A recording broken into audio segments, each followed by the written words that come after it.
விட்டுருவாங்க, இல்லைன்னா கிராவட்டி விட்டுருவாங்களா? அப்போ அவங்கள பார்க்கணுன்னு எனக்கு ஆசையாக இருக்கும். அவங்கக்கிட்ட பேசணுன்னு இருக்கும். அதுக்கப்புறம் கொஞ்ச நாள் ஓடிருச்சுங்க. கொஞ்சம் காலம் போயிருச்சுன்னு வச்சுக்கோங்களேன்.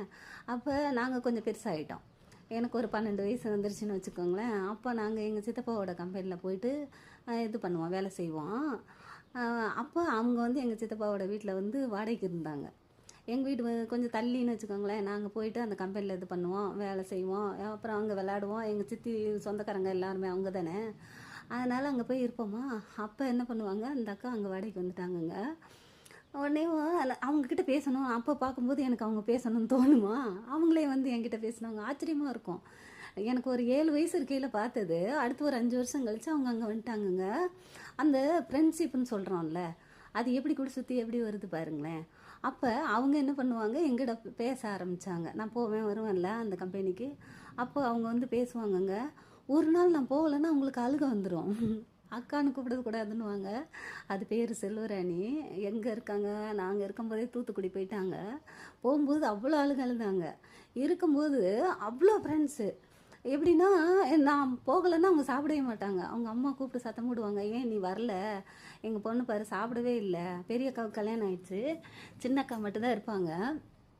அப்போ நான் அவங்கக்கிட்ட நம்ம பேசணுன்ற காலம் போய் அவங்ககிட்ட ஆசையாக இருக்குமா, அந்த காலம் போயிட்டு 5 வருஷம் கழித்து அவங்க நான் எங்கள் வீடு கொஞ்சம் தூரமாக இருக்கும். அவங்க கம்பெனிலேயே எங்கள் சித்தப்பா வீட்லேயே வாடகைக்கு இருந்தாங்களா. அப்போ நான் கம்பெனிக்கு வரலன்னு வச்சுக்கோங்க, சாப்பிடவே மாட்டாங்க. உட்காந்துருப்பாங்க. நான் போகிறதுக்கு 10 மணி ஆயிடுச்சுன்னா 10 மணி வரைக்கும் வெயிட் பண்ணிகிட்டே இருப்பாங்களா. அப்புறம் அவங்க ஏதாவது ஒரு புடவை கட்டியிருந்தாங்க ஒரு நாள். ஐயோ சூப்பராக இருக்குது, நல்லா இருக்குது அப்படி சொன்னேன்னா, மறுநாள் வரேங்க, அதை வெட்டி தாவணி தைச்சி எனக்கு ஜாக்கெட்டு தைச்சி அப்படியே உங்கள் பாவாடை தாவணி தைச்சி வச்சுருக்குறாங்க. இந்தா உனக்கு பிடிக்குன்னு சொன்னேன்ல அவங்க டெய்லரு. அப்போல்லாம் நான் தைக்க மாட்டேன். அதுக்கப்புறம் தான் டெய்லர், நான் சென்னைக்கு வந்ததுக்கப்புறம் தான் தைக்க ஆரம்பித்தேன்.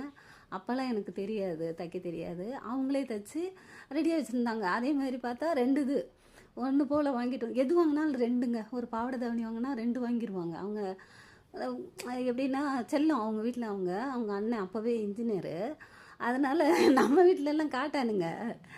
என்ன பண்ணுவாங்கன்னா, திருவிழாவுக்கு துணி எடுப்பாங்க, இல்லை தீபாவளி பொங்கல் அந்த மாதிரி எடுத்து கொடுப்பாங்க. அப்புறமா நாங்கள் எடுத்துக்குவோன்னு வச்சுக்கோங்களேன். ஆனால் அவங்க அப்படி இல்லை. இது நல்லா இருக்குன்னா உடனே டகார்னு அதை கிழித்து தாவணி ஆக்கி மறுநாள் நான் போகிறேன் என்கிட்ட இருந்தான்னு கொடுப்பாங்க. நான் எது கொடுத்தாலும் சரி, அவங்க சாப்பிடும்போது நான் போவேன். காலையில் போனால் எனக்கு ஊட்டி விட்டுட்டு தான் அவங்க சாப்பிடுவாங்களேவும். அவ்வளோ பாசமாக இருப்பாங்க. அப்புறம் ஒரு நாள் வந்தது, அவங்க தூத்துக்குடியில் வீடு கட்டிட்டு போனாங்களா.